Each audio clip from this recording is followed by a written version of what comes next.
श्रीराधिकायस्तदालये कृष्णाय कृष्णभक्ताय तद्भक्ताय नमो नमः।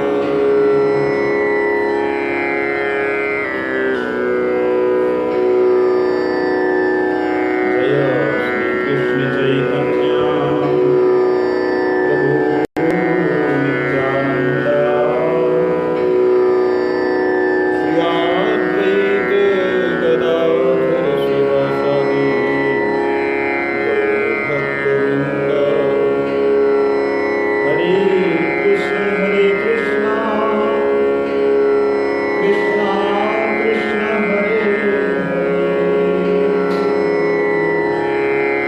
हरे राम हरे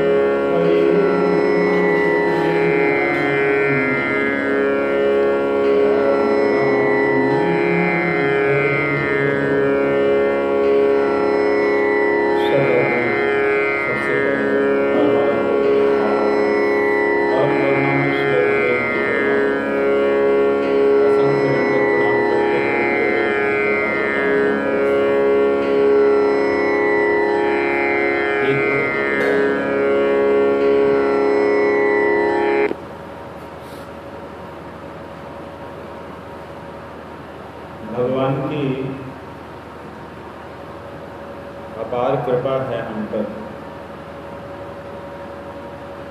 कि हमें भगवान ने ऐसा मौका दिया है, ऐसा बुद्धि और विवेक दिया है, ऐसा सामर्थ्य दिया है कि हम उनको प्राप्त कर सकें। दिया मौका तो सबको था,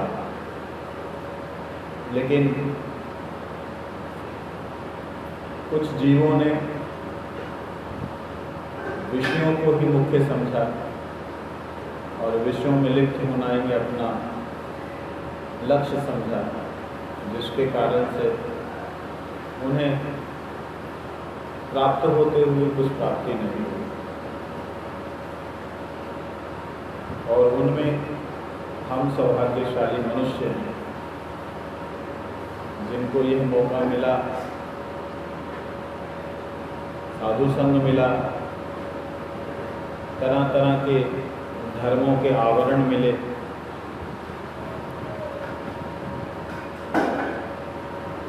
उन धर्मों के आवरणों में, उन धर्मों के घेरों में से हम लोगों को भी एक ये चैतन्य धर्म का घेरा मिला। घेरा में क्यों कह रहा हूं? वातावरण जीव को ऊर्जा प्रदान करता है। जैसा वातावरण होता है वैसे ही जीव के अंदर ऊर्जा होती है। जीव के अंदर उसी प्रकार की इच्छा उत्पन्न होती है कार्य करने की। तो हम मनुष्यों का परम सौभाग्य मिला कि हम लोगों को साधु संत मिला। सबसे पहले मनुष्य जीवन, उसके बाद साधु संत। साधु संत में भी विशेष रूप से ना ज्ञानी, ना कर्मी, ना योगी, ना तपस्वी, अनेकों तरह के साधु अर्थात जिन्होंने सद्वृत्ति को अवलंबन किया हुआ, जो सच्चे मार्ग पे चल पड़े हैं, उन्हें साधु कहते हैं। सदाधु अर्थात सद वस्तु को जिसने अपना ध्येय बना लिया, लक्ष्य बना लिया, वह है साधु। तो उन साधु भक्तों का हमें संग मिला। ऐसे साधु भक्त जो ना कर्मी हैं, ना योगी हैं, ना ज्ञानी हैं, ना तपस्वी हैं, ना उन्हें संसार का कुछ चाहिए, ना उन्हें स्वर्ग इत्यादि लोगों का कुछ चाहिए। ऐसे साधुओं का हमें संग मिला है जो भगवान के चरणों की भक्ति को छोड़ करके इस संसार का, स्वर्ग का ब्रह्मांडों के आधिपत्य का तो छोड़ ही दीजिए, यहाँ तक कि वह मुक्त भी नहीं होना चाहते, मुक्ति को भी कुत्सित करते हैं। अर्थात मुक्ति को भी इस प्रकार से देखते हैं कि मुक्ति भगवान के मिलन में बाधा है। क्या मतलब? वह मुक्ति जिस मुक्ति में भगवान की ज्योति तक ही केवल सीमित रहना पड़े, अर्थात भगवान की अंग कांति है ब्रह्म ज्योति। वह ब्रह्म ज्योति, जिस ब्रह्म ज्योति की कल्पना कई साधक करते हैं और जिस ब्रह्म ज्योति को कई महापुरुष लोग प्राप्त करते हैं, जिस ब्रह्म ज्योति में कई सिद्ध लोग प्रवेश करते हैं,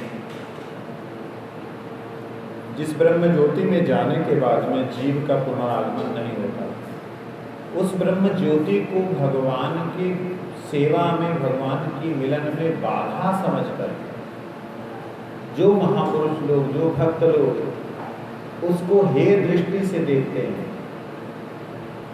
मुक्ति यत्र कुत्सित भावान,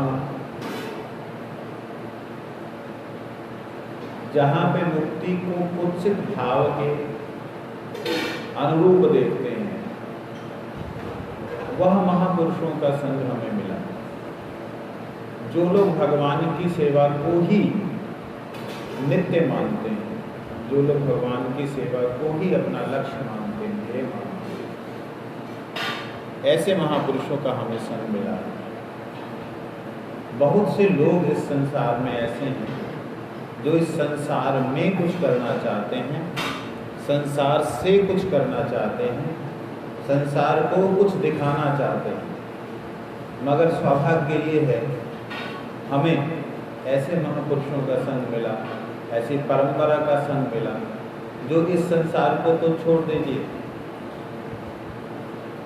ब्रह्मांड को भी कुछ नहीं दिखाना चाहते, क्योंकि वह समझ चुके हैं कि वह अत्यंत क्षुद्र एक जीव है और वह जीव जब तक दिखने और दिखाने के लिए प्रयास करेगा तब तक उसे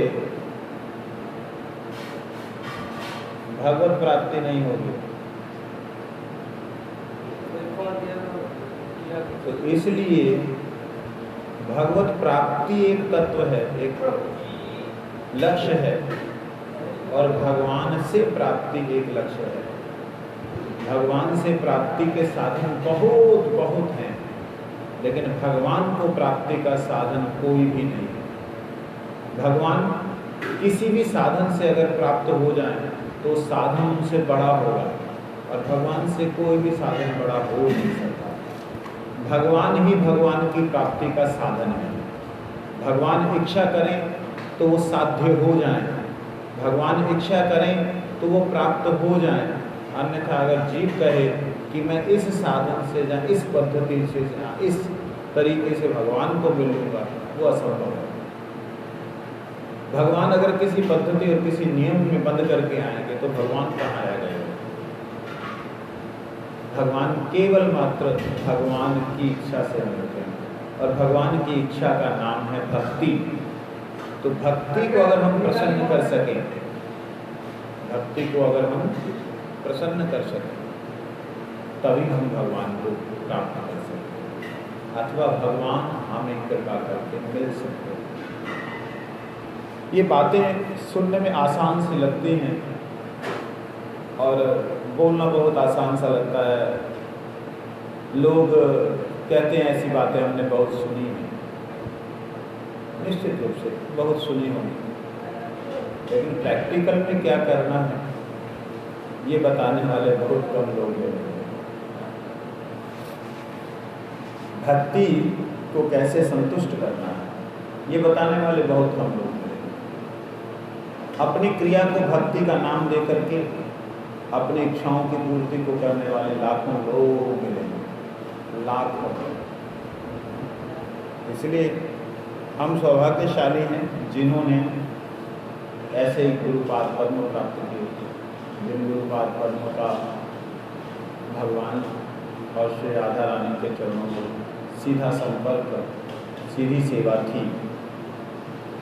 बहुत से ऐसे लोग हैं जो तंत्र और मंत्रों के द्वारा अपने आप को इस संसार में स्थापन करना चाहते हैं, और मैं अपने आप को सौभाग्यशाली समझता हूँ कि बड़े बड़े महापुरुष तांत्रिक, तंत्र में भी जो महान पुरुष हुए उनके साथ मिलन हुआ और वो लोग इस बात से अभिज्ञात हुए और वो आश्चर्यचकित हुए कि आपके सामने हम कुछ भी नहीं कर सकते। मैंने कोई साधनाएं ऐसी नहीं की जिसके कारण वो हमारे सामने कुछ ना दिखा सके, ना कर सके, मगर उनके गण, उनके ताकतें भगवान की भक्ति के सामने बिल्कुल बौनी पड़ जाती हैं। तो इसलिए हम सौभाग्यशाली हैं जिन्हें ऐसी गुरु परंपरा मिली, जिस गुरु परंपरा में अपने आप को घास से भी अधिक छोटा समझते हुए, भगवान का भक्त न समझते हुए, भगवान के भक्त का भक्त बनने की लालसा रखने वाली परंपरा मिली। भगवान की सेवा को अपना लक्ष्य न समझ करके भगवान के भक्त की सेवा, अर्थात भगवान के सखाओं के सखाओं की सेवा, दास के दासों की सेवा, माता पिता के वात्सल्य रस के भक्त, नंद महाराज यशोदा मैया के अनुगत में ब्रजवासी जनों की सेवा, ये जो 4-5 रसों की सेवा है, उनमें से एक सेवा का जहाँ जिसका अधिकार है उसमें हमको यहाँ परंपरा में प्राप्त होता है। ये हमारा स्वभाव है। तो आज पुनरावृत्ति कर रहा हूँ, आज पुनः दोबारा से उन्हीं प्रणाम मंत्रों का एक साधारण अर्थ करके जा रहा हूँ, जिससे कि आपको स्मरण रहे कि जब आप प्रणाम मंत्र बोलते हैं उस समय आपका भाव कैसा होगा।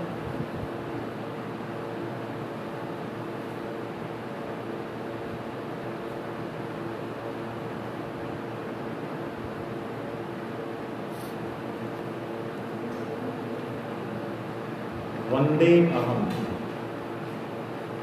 वंदे अहम मतलब मैं, अहम मतलब मैं, वंदे वंदना करता हूँ, मैं वंदना करता हूँ श्री गुरु, जो मेरे दीक्षा गुरु हैं उनकी कैसे वंदना, मेरा क्या अधिकार है, उनके चरण कमलों की वंदना। और जितने भी गुरु वर्ग हैं, जितने गुरु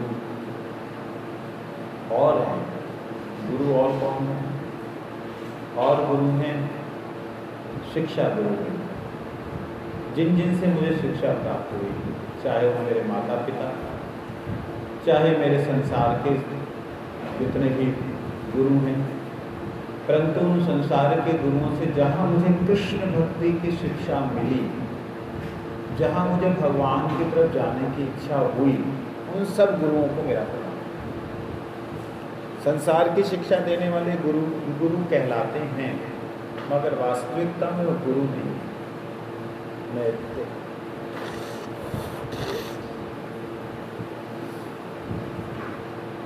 अंधकार में रहने के लिए किस प्रकार से अंधकार में चलना चाहिए, किस प्रकार से अंधकार में उठना बैठना और अपने आप को बचाना चाहिए, ऐसी शिक्षा देने वाले, अंधकार में रहने की शिक्षा देने वाले जितने भी गुरु हैं उनको मैं प्रणाम नहीं कर रहा। समझे नहीं?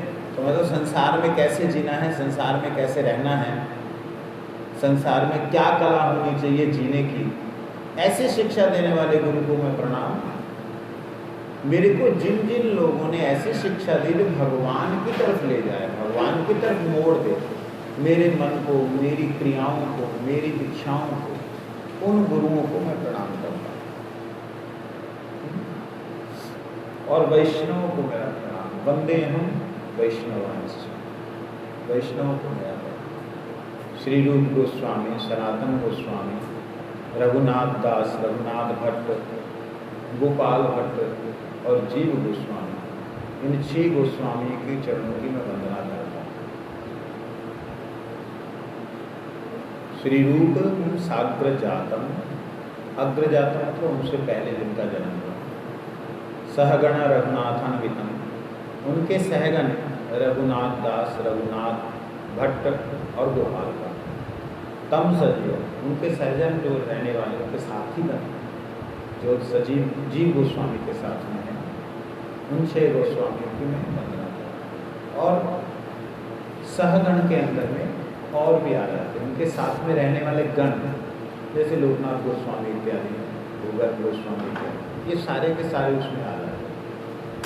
मतलब रूप सनातन गोस्वामी के साथ में उस समय के जितने भी वैष्णव उनके गण हैं उन सबको प्रणाम। इसमें एक बात वैष्णवों की ओर आती है, जब हम पहली लाइन बोलते हैं वंदे अहम श्री गुरु श्रीयुत पद कमलम श्री गुरूण वैष्णवांश, वंदना करता हूँ गुरुदेव की, दीक्षा गुरु के चरण कमलों की, गुरुओं की जिनसे शिक्षा मिली। और वैष्णव जब हम प्रयोग करते हैं, वैष्णवांश बहुवचन है, जितने और वैष्णव संप्रदाय हैं।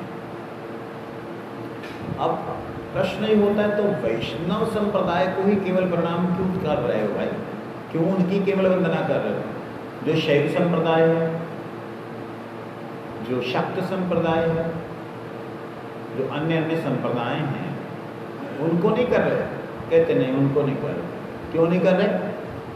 क्योंकि उनके वहां पर राधा कृष्ण नित्य सेव्यमान नहीं है, राधा कृष्ण की नित्य सेवा नहीं है। जैसे शंकराचार्य मत में या शक्ति के उपासकों के बीच में, शक्ति उपासकों में शक्ति और शिव तो नित्य हैं, लेकिन कृष्ण और राधा रानी ये नित्य नहीं है। ये अवतार धारण करके आए, बाद में उसी परम सत्ता में विलीन हो गए। शंकराचार्य के मत में इस प्रकार से, तो इस प्रकार के जो मतांतर हैं उनकी मैं वंदना नहीं करता हूँ, मैं वैष्णवों की वंदना करता हूँ। तो वैष्णवों में कौन से वैष्णवों की, यहाँ पे क्लियर नहीं किया कि मैं पर्टिकुलर गौड़ीय वैष्णवों की, ऐसा नहीं किया। वैष्णवों में जो भगवान विष्णु को नित्य मानते हैं, जो भगवान विष्णु के अवतारों को नित्य मानते हैं, जो भगवान विष्णु के सेवकों को नित्य मानते हैं, वो वैष्णव हैं। तो वैष्णवांश कहने का मतलब चारों वैष्णव संप्रदाय और उनके अनुगत में अन्य संप्रदाय। जैसे 4 मूल वट वृक्ष हैं, मूल, लेकिन उनकी डालियों से कुछ और नए पेड़ और नई जड़ों से और आगे बढ़ जाते हैं। तो इस प्रकार से जो विस्तृत चारों वैष्णव संप्रदाय हैं, जिनमें भगवान के भक्त, भगवान की भक्ति तीनों नित्य हैं हमेशा। ऐसा नहीं कि आज तुम भगवान का भजन कर रहे हो, जिस भी भगवान का भजन कर रहे हो, करते रहो, अंत में सब तो एक ही हो जाना है। ऐसे लोगों की मैं वंदना नहीं कर रहा हूँ। ऐसी शिक्षा देने वाले लोगों की मैं, महापुरुषों की मैं वंदना नहीं। महापुरुष मैंने क्यों कहा? इसलिए कहा क्योंकि साधारण शिक्षा वो भी दे नहीं रहे, इसलिए महापुरुष कहा। ऐसे लोगों की वंदना, ऐसे महापुरुषों की वंदना मैं नहीं कर रहा हूँ, बस दूर से प्रणाम। मेरी वंदना जो है उनके प्रति है जो भगवान को, भगवान की भक्ति को और भगवान के भक्त को हमेशा नित्य मानते हैं। इसीलिए उसके बाद उन वैष्णवों की वंदना के बाद अब वो आए हैं पर्टिकुलर एक लाइन में, जैसे रूप गोस्वामी, सनातन गोस्वामी आदि गोस्वामी का उनके सहगण, उनके साथ में जो गण थे वो, उनकी मैं वंदना करता हूँ। उसके बाद है सा अद्वैतम, मैं अद्वैताचार्य की वंदना करता हूँ। सावधूतम, नित्यानंद अवधूत। सा अद्वैतम का मतलब है अद्वैताचार्य, अर्थात जो भगवान और भक्त एक रूप से एक ही हैं, जैसे शिव हरि और हर, शिव और हरि एक ही तत्व हैं, उस रूप में जो आए अद्वैताचार्य, उन्हें मैं प्रणाम करता हूँ, वंदना करता हूँ। अवधूत जिन्हें पता ही नहीं है कि वो किधर हैं किधर नहीं है, वो लीला में खोए रहते हैं, उनको अपने शरीर का ही नहीं पता। कपड़े पहने हैं या नहीं पहने हैं, पहने भी हैं तो उतर गए हैं कि नहीं उतरे हैं, उन्हें जिन्हें पता ही नहीं, वो अवधूत हैं, वो नित्यानंद जी। अद्वैताचार्य नित्यानंद जी के साथ में जो उनके परिजन हैं, उनके जो परिजन हैं, उनके नज़दीक के जितने भी परिकर हैं, चैतन्य महाप्रभु के साथ में, उन सब की वंदना करता हूँ। फिर कहते हैं श्री राधा कृष्ण पादान, श्री राधा और कृष्ण के चरणों में मेरी वंदना है। और सहगण, उनके जितने भी सहगण हैं, उनके साथ में रहने वाले गण, वो उनकी मैं वंदना करता हूँ। विशेष रूप से ललिता, विशाखा इत्यादि सभी गणों की मैं वंदना करता हूँ। ये पहली 4 लाइनों की वंदना ऐसी है, अगर आपने कोई भी और ज़्यादा वंदनाएं या श्लोक नहीं बोले और इनको ही पूर्ण भाव रूप से, पूर्ण भाव के साथ वंदना की, तो ये पूरे भगवान श्री राधा गोविंद जी से जुड़े हुए सभी परिकरों की वंदना हो जाती है इस 4 लाइनों में।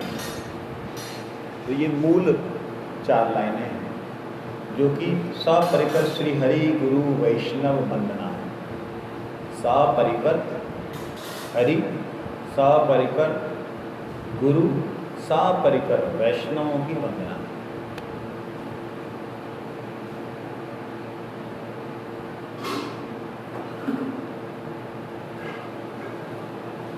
समझ में आ गया ना? इसको जब भी पढ़ते हैं तो पढ़ते समय इसे चिंतन में लीजिए।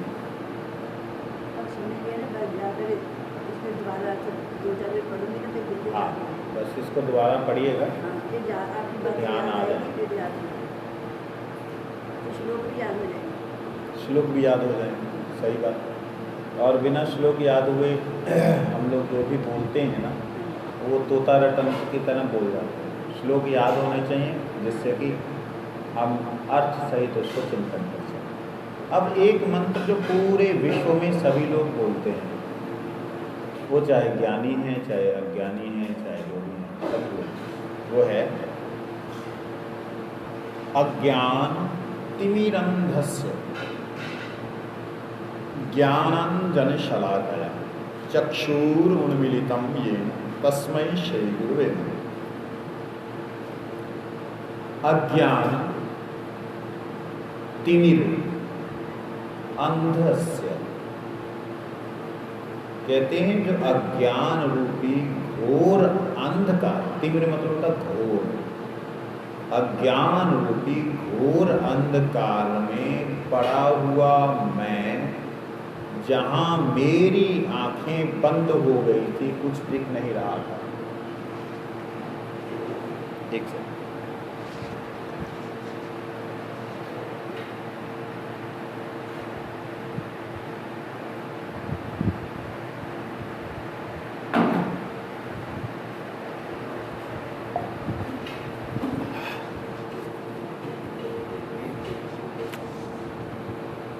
जहां कुछ मुझे दिखाई नहीं दे रहा था। अंधस्य मतलब होता है बिल्कुल दिखना बंद हो जाए, ऐसा घोर अंधकार। अंधेरे में वास्तविकता में किसी को नजर नहीं आता, केवल उल्लू को आता है।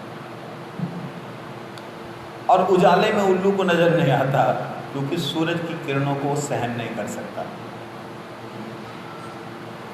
जैसे हमारे लिए अंधेरा में ना देख पाना, उसके लिए उजाले में ना देख पाना। कई ऐसे जीव हैं जिनको अंधेरे में ज़्यादा नज़र आता है, उजाले में बिल्कुल नहीं नज़र आता, ना के बराबर। ऐसे ही हम लोग उजाले में देख सकते हैं, अंधेरे में नहीं देख सकते। हम लोग जो उजाले को उजाला समझ रहे हैं, वास्तविकता में वो उस उजाले से हमारे हृदय के भीतर किसी भी तरह का प्रकाश नहीं होता। आप देखिए, आप अपने हाथों को अपने आँखों के ऊपर रख लेंगे तो आपकी आँखों के आगे अंधेरा आ जाएगा। आँखों के ऊपर आटे की लोई बना करके रख लीजिए, उसके बाद हाथ रख लीजिए तो गहरा अंधेरा आ जाएगा। बिल्कुल आटे की लोई को चिपका करके उसके ऊपर फिर एक और लेप लगा करके फिर आप अपना कपड़ा लगा दें, फिर आप अपने हाथ रख दें, और ज़्यादा अंधेरा हो जाएगा, है ना। ऐसे ही आप कल्पना करके देखिए कि हृदय के भीतर आत्मा अर्थात मैं बैठा हूँ।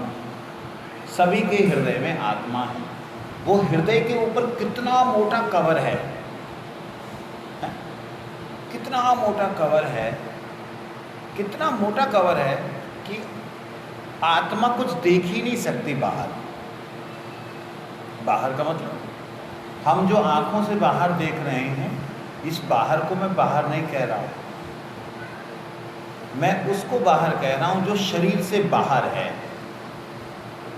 जितने शरीर हैं उनको शरीर तो देख सकता है, लेकिन शरीर के भीतर जो आत्मा है और बाहर जो आत्मा व्याप्त है, उसे कोई भी नहीं देख सकता इस संसार के प्रकाश से। ध्यान देना, इस संसार के प्रकाश से कोई भी व्यक्ति किसी भी आत्मा को नहीं देख सकता। कहो तो अंधकार में दिख जाए, कहते अंधकार में, तो अंधकार में भी नहीं देख सकता। उसके लिए प्रकाश अलग चाहिए। उसके लिए प्रकाश कौन सा है? ज्ञान का प्रकाश। तो कहते हैं गुरुदेव ने मुझे ज्ञान अंजन लगाया। अंजन बोलते हैं जो आँखों में सुरमा लगाते हैं। वह अंजन ऐसा है, मेरी आँखें खोल दी जिसने।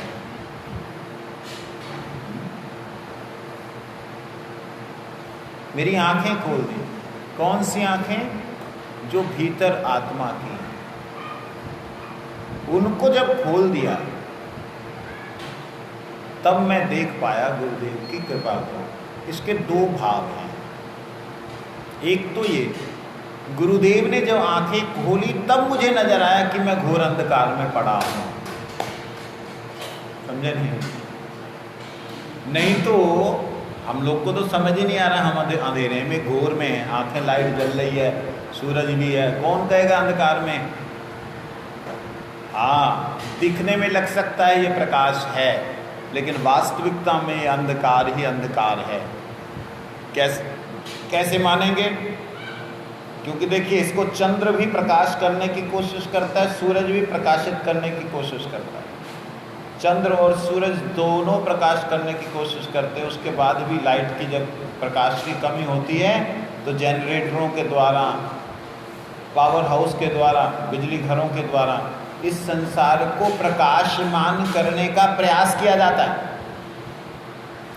सारे का सारा टेम्परेरी प्रकाश का तरीका है। जब आत्मा जगती है, जहाँ आत्मा के नेत्र, स्वयं के नेत्र खुलते हैं, तब उसे मालूम पड़ता है कि कितने घोर तिमिर अंधकार में है। ये गुरु कृपा से ही जानकारी मिलती है।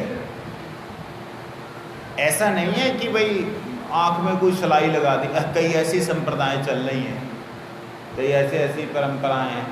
आप उनके वहाँ जाइए, गुरु जी के चरणों के उसमें ना कुछ ऐसा लगा करके वो सुरमा बनाते हैं, सुरमा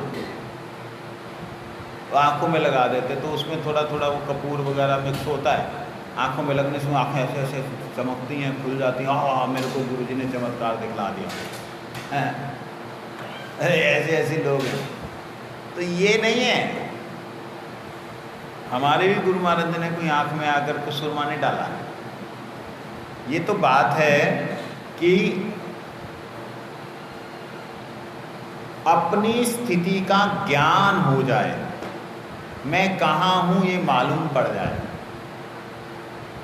अपनी स्थिति का ज्ञान हो जाए, मैं कहाँ हूँ ये मालूम पड़ जाए। हमें ये मालूम नहीं पड़ रहा कि मैं अंधकार में हूँ, अंधकार क्या होता है, कुछ नहीं मालूम पड़ रहा। अपनी स्थिति का ज्ञान हो, मैं अंधकार में हूँ, गुरु जी की कृपा से मालूम पड़ गया है, वास्तविकता में मैं अंधकार में हूँ। कैसे अंधकार में? घोर अंधकार में। जिनकी कृपा से ये मालूम पड़ा मैं घोर अंधकार में हूँ, जिन्होंने मेरी आंखें खोली हैं कि मैं घोर अंधकार में हूँ, ऐसे गुरुदेव के श्री चरणों में मैं प्रणाम करता हूँ। तो अब क्या इसका वो है सॉल्यूशन क्या है? कहते जो ज्ञान रूपी अंजन लगाया है, जो ज्ञान रूपी सुरमा लगाया है, उस सुरमे से मेरे को रोशनी भी प्राप्त होगी। ये तो मालूम पड़ गया अंधकार में है, लेकिन अगर मैं उस ज्ञान का अनुशीलन करने लगूं, तरीके से चलने लगूं, तो मुझे प्रकाश की भी प्राप्ति होगी। क्योंकि गुरुवे नमः, गुरुवे मतलब गु मतलब अंधकार, रु मतलब प्रकाश, जो अंधकार से प्रकाश में ले जाए, उन मैं गुरु को प्रणाम करता हूँ। ठीक, ये हमने जो 2 श्लोक हैं उनका पाठ किया, कल को बाकी का करेंगे। आज थोड़ा सा संकीर्तन करेंगे।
दीनानाथ अनाथ सखे, दीनानाथ अनाथ सखे,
रात्रि का समय है और